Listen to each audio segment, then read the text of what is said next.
Hello, and welcome to the short presentation on why employers want SAQA accreditation. My name is Ken Annandale, and Penny Jones and I founded INTRA some years ago with the primary objective of assisting employers and training providers deliver excellent health and safety training. In this presentation, we're going to be talking about reasons employers want accreditation. But before we start, let me just point out that we're not lawyers and that the Occupational Health and Safety Act is criminal legislation, and your comments and contributions are more than welcome. So having said that, when we talk about legislation, we inevitably start off with definitions, and there are three words that I've extracted from the Occupational Health and Safety Act. Those are the words information, instruction, and training. A question I ask employers all the time when I deliver training to them is, do you know the difference? And can you prove that you provided information? Can you prove that you provided instruction? And can you prove that you provided training in a court of law?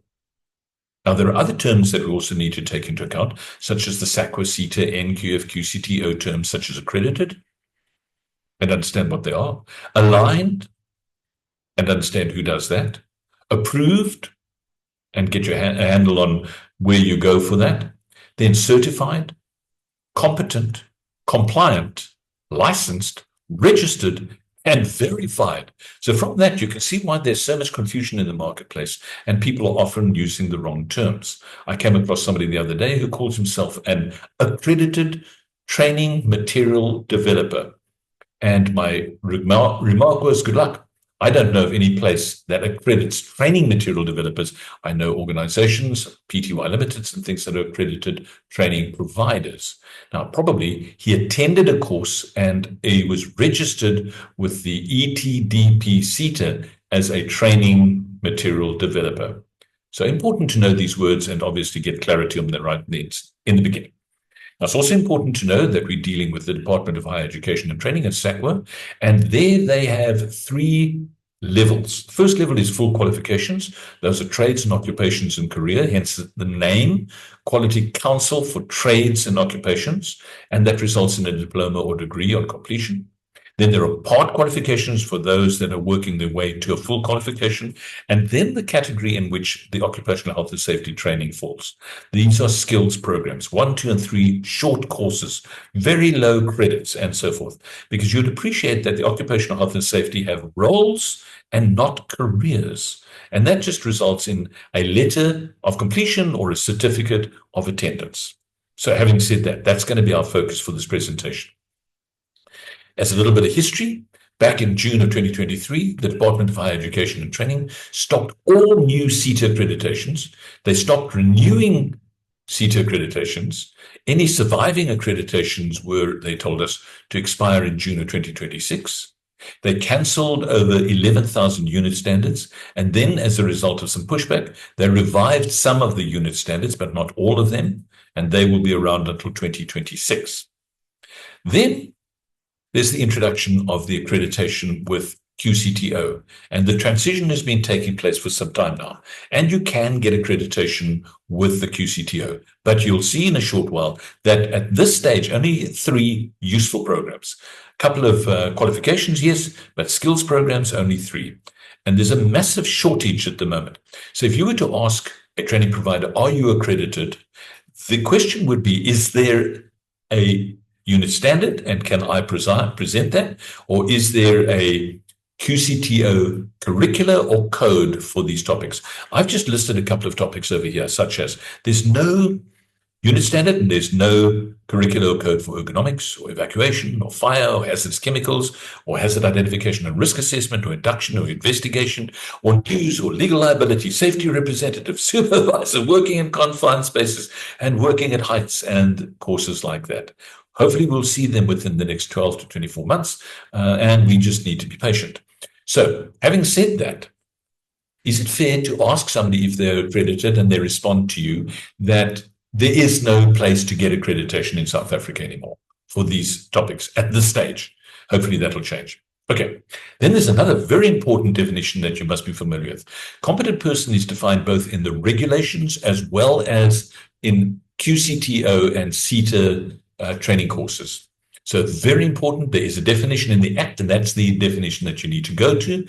It says a person who has the necessary knowledge, training, and experience, and I'm talking ergonomics here, And it says that that qualification must be in line with the National Qualification Framework, or NQF. And it says that the person must be familiar with the Act and the applicable regulations. Really important that. So the person may go on a 1 or 2 day course on ergonomics and another 1 or 2 day course on the Act and the applicable regulations. So it's more than just a half-day session or a simple process like that. It's going to be a question of being diligent. And the person needs to walk away familiar with the Act, all 50 sections or relevant sections, and of course the applicable regulation. In this case, it is the ergonomics regulation. But unfortunately, we don't have a unit standard for ergonomics. There is a unit standard for ergonomic risk assessors, but not for the average employee who needs ergonomic training. Now, if I look at the regulation itself and the Government Gazette, it says there that this information, instruction, and training, specifically for ergonomics, must and can only be conducted after consultation with the Health and Safety Committee and or Health and Safety representative, not with the CETA, not with the unit standard, not with the accredited provider. Your Health and Safety Committee must be involved in this process. And then it says for whom a training program must be established for all employees, mandatories, that's contractors or persons other than employees who may be affected or potentially exposed. And the training program must incorporate the following. So given the fact that you may want training, you need to look at what the regulation says, see what it says must be in the training program, and then see if it lines up with the unit standard and or, in this instance, hopefully in months to come, a QCTO curriculum or code. It then tells us when this training must take place, and it says you're prior to the placement of the relevant employee. And it says that the employer must conduct refresher training at intervals that may be recommended. By whom? By SACWA CETA NQF? No. By the Department of Employment and Labour? No. By the Health and Safety Committee and or Health and Safety representative. So that's a really important element over here. This is a collaborative process. As we understand, that's the way the law has been set up. Now, don't do it for some other reason or your employees let you down. Then once again, you are the person that will stand in the dock. Now, that sounds really, really harsh, but it is criminal legislation. And I just want to draw your attention to the subsection 2 over there, or subregulation 2. It says the employer must conduct the training. Does that mean you have to stand in the classroom? No. You can have a contractor, a mandatory, who will step in, such as your accredited training provider. And we've been assisting people to become training providers, get their accreditation so that you can comply. Our primary objective is to keep you out of court. Their primary objective is to keep you out of court and to keep your employees out of hospital. But once again, I just need to point out that there's no unit standard, therefore you cannot get accreditation for many of your requirements because it just does not exist. So that's a sad situation. But what do we do about it? Well, I'm going to run through these 10 reasons quite quickly. Why is it that you want accreditation? The first one is BBEE scorecard points. And there's a belief that you will get points from your health and safety training, but that's not right. You can check out that link.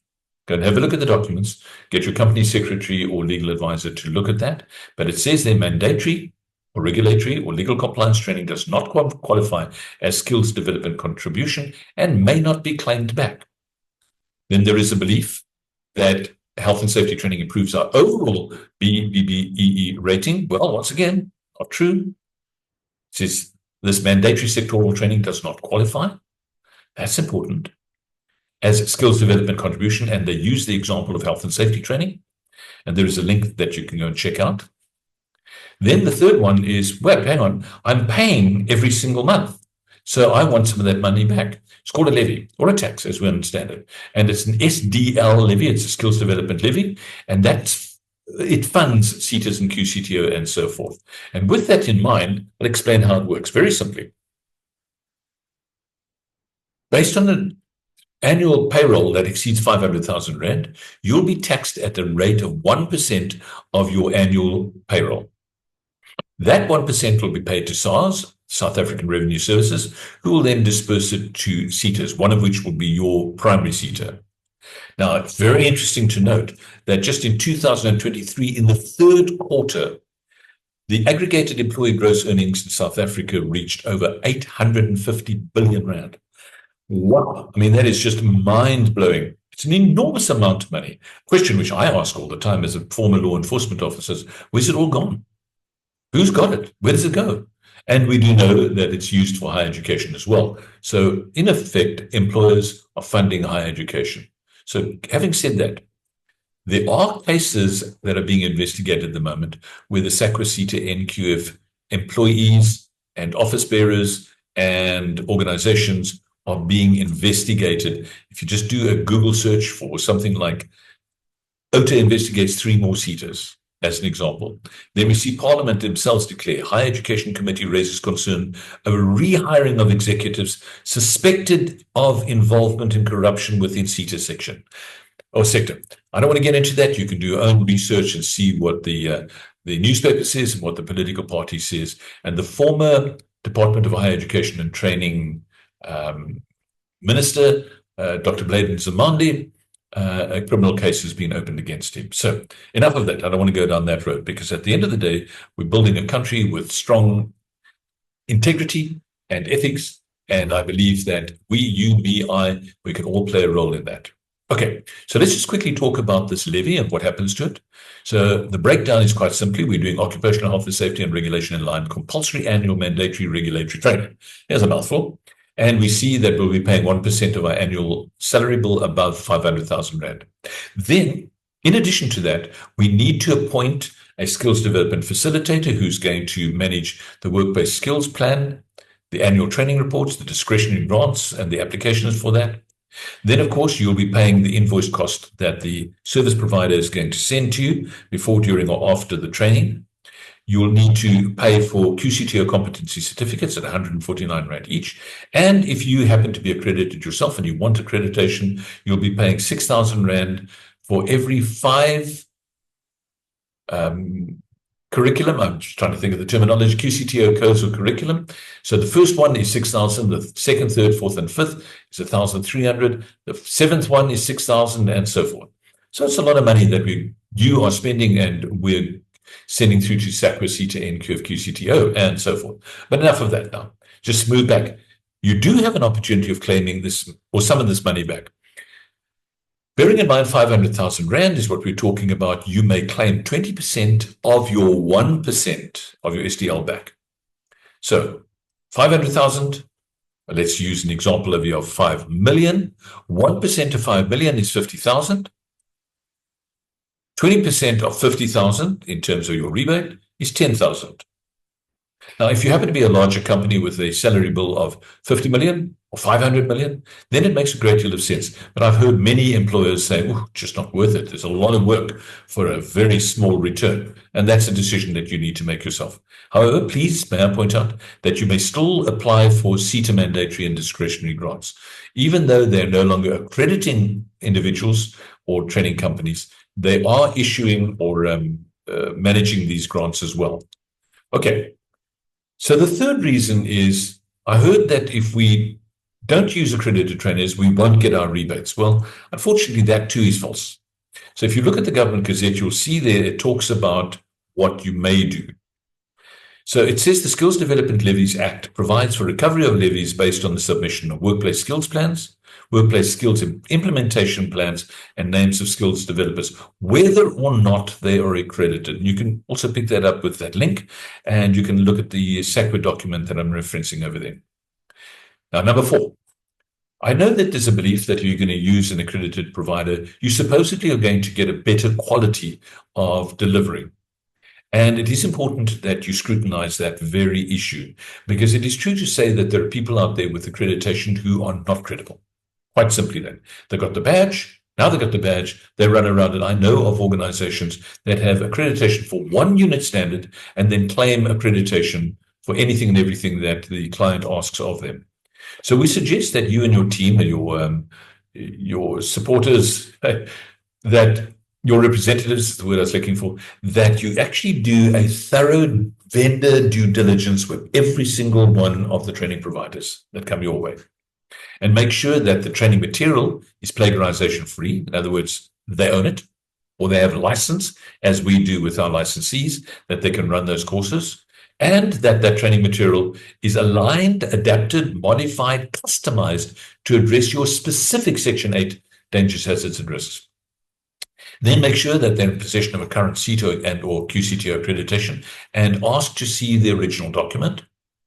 And of course, those people that are providing first aid training, have a look at the chief inspector's number and certificate that they get, where they get approval in terms of the general safety regulation and in terms of the driven machinery regulation for cranes and forklifts and things like that. So there are a number of other questions that should be asked. And then, of course, there is the question of delivery of certificates. When will we get them? Because we've done the training now. How long will we wait? A week or two? A month or two? Or in some instances, many months. Okay, so having said that, there's another good reason for wanting accredited training is that one almost expects that the unit standard that is developed automatically aligns to the Occupational Health and Safety Act. And that is, once again, not true. Nothing could be further than that from the truth. So what you or your team must do is you must instruct the training provider to adapt the course content to address your specific Section 8 dangers, hazards, and risks. After you've done the following three things. Step one, you, the employer, must establish the hazards, or you have somebody do that for you. Step two, you need to establish the precautionary measures or safe work procedures. Then those safe work procedures and precautionary measures need to be handed to the training provider, who will then integrate it into whatever information, instruction, training sessions. Then the supervisor needs to be trained that they understand and know the dangers, hazards, and risks. So that's it. Now, if you're expecting that the unit standard does that for you, nothing could be further than the truth. Let's carry on with that. I know a number of people want accredited training providers because they believe that the course content is developed by an SME, subject matter expert. But unfortunately, that's not true. We've recently seen the development of 3 skills programs. That's the basic, the intermediate, and the advanced emergency first aid courses. And supposedly they were developed by subject matter specialists. Now, there was a committee that was put together, or working group, and I happened to be on a second working group after that together with Penny. And we found that a lot of the people serving on that committee, they were generalists. And in many instances, they didn't have a legal background, they didn't have a subject matter specialist, a specialization or anything like that. So we're dealing with novices, and we're dealing with amateurs, and we're dealing with lay people. And please, when it comes to criminal legislation, I'm sure you understand that you have to deal with highly credible individuals. And that's why our licensees, once they've got their accreditation, they've gone through the mill, they've got their approval, they've got their accreditation, they're licensed by us, they will be able to run these courses with you, having gone through these exercises that we're talking about, making sure that it lines up with the legislation. Now, we have these 3 skills programs, basic, intermediate, and advanced. And we know that the Health Professional Council of South Africa objected to the 3 shortly after they were published. Now, they're still in play, still available, and still being taught. So we're waiting for the Health Professional Council's feedback to get back to it. And it's been a while now. It's been a good couple of months. And we're hoping to hear from them to see what they say about the curriculum. This all started back in 2023 when it was published. It took 18 months to get to the stage of publishing it. And then, since 2023, we've been waiting for a long time for some feedback. Okay, we're still speaking about SMEs, and I understand if you say, I want an accredited training provider because they're an SME. Well, unfortunately, they're not. For instance, on that curriculum that we were talking about, one would expect, because we're dealing with legal compliance, we're dealing with regulations, we're dealing with criminal legislation, that they would the QCTO would at least appoint a qualified legal advisor. There was nobody from the health and welfare sector who had a legal background, to the very best of our knowledge, and we did inquire. So having said that, this has resulted in a number of things which could implicate you as the employer. So asking for accredited training, excellent. We say that's a wonderful thing to do. However, it may not be possible that it's up to your standard, because in South Africa, we have missed the boat in many instances. And we're waiting for the boat to board, or to board the board. Board the boat. Okay. Now, we see in the curriculum that the people that were developing this training material ignored legal requirements. They misinterpreted what the law said because they didn't know what the law actually said. They were not specialists. There are incorrect, erroneous legal references, and we could see negative labor relations implications because the way the curriculum was written. Well, we still imagine that this cannot be the case, but it is. Let me show you. There's an extract from the basic first aid curriculum. In there, They reference for first aid box content a Regulation 7. Well, there is no such thing. There never has been a Regulation 7.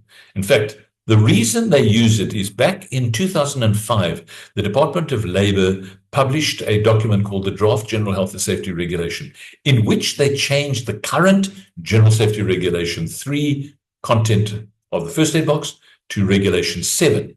In Regulation 7, they talk about a spill kit. And that spill kit is where the problem comes, or one of the problems comes in. There is an assumption that the first aider will be taught through the curriculum by the training provider that they must clean up the spill post-event. Now, that is both contrary to the law. Section 24 of the legislation says do not disturb the scene in certain instances, and it's also contrary to the hazardous biological agents regulation. So do you understand what I'm saying?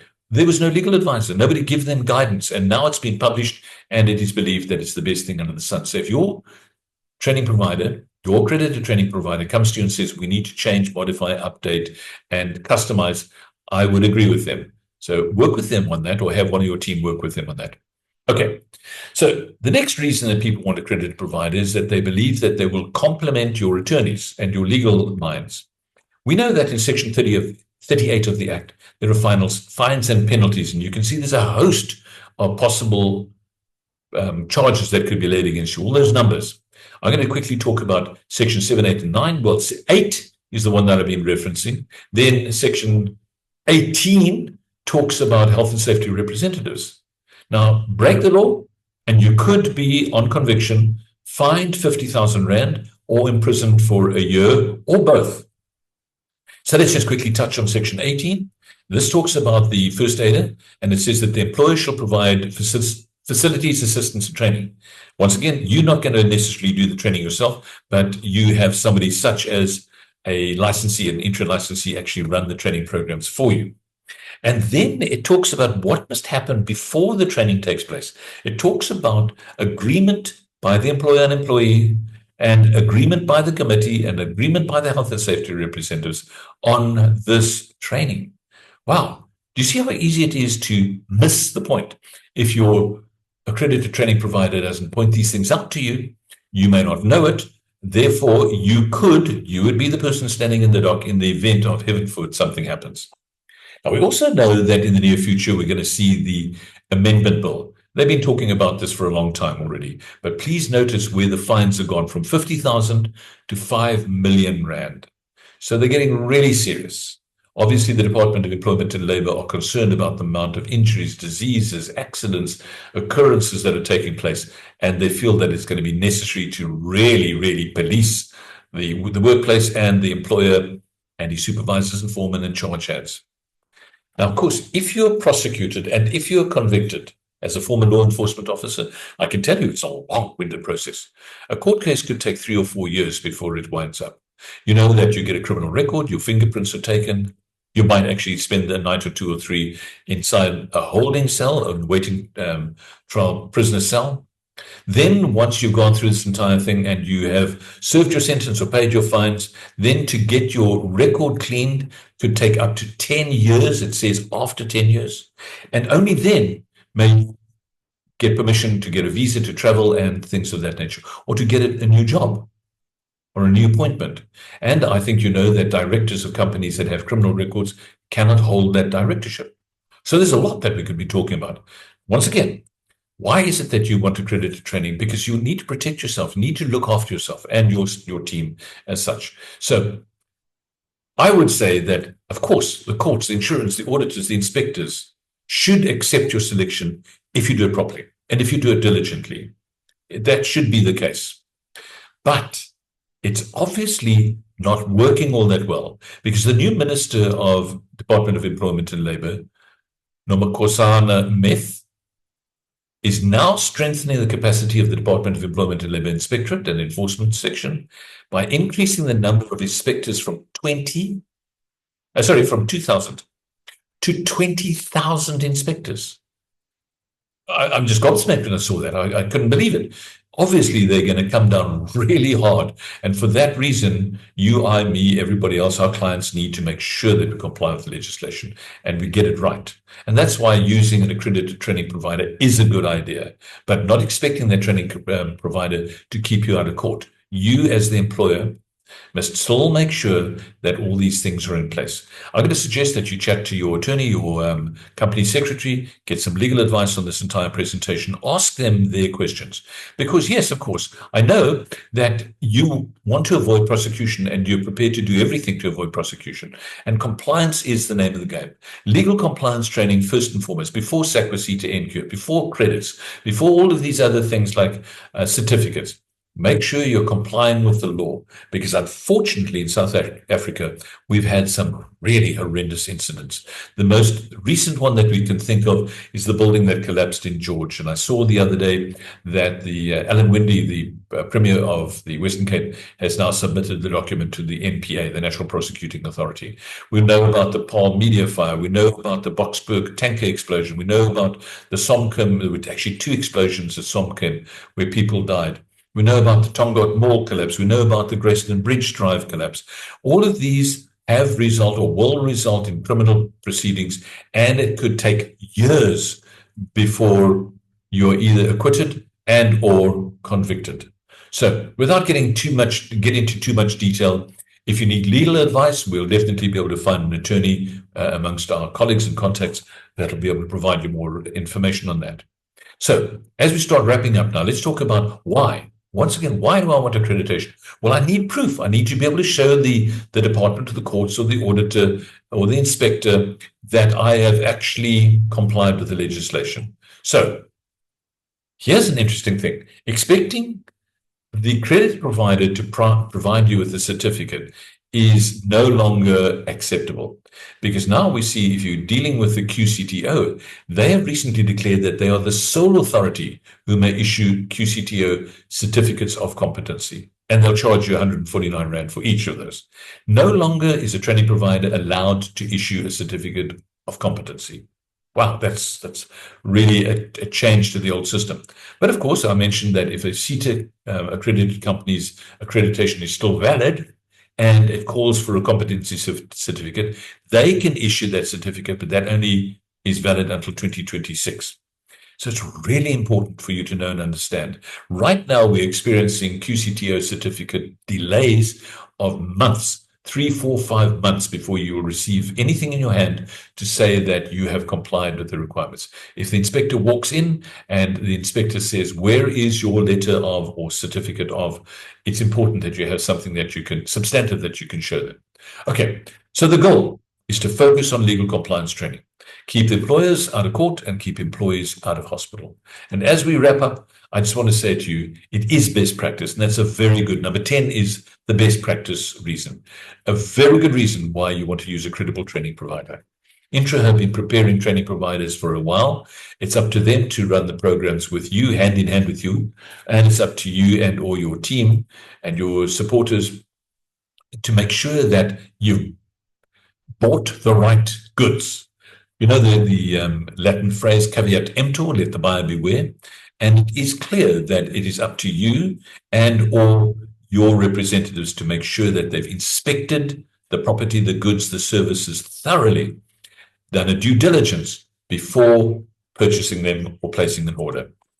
So my suggestion is focus on legal compliance training, speak to the licensee that gave you this video, and then talk to them about doing a needs analysis, a training needs analysis around your specific occupational health and safety, dangers, hazards, and risks. And with that, I want to say thank you for participating. Really appreciate that. Get back to the person that gave you this video or suggested you watch it and talk to them about your specific needs. All the best then. Bye for now.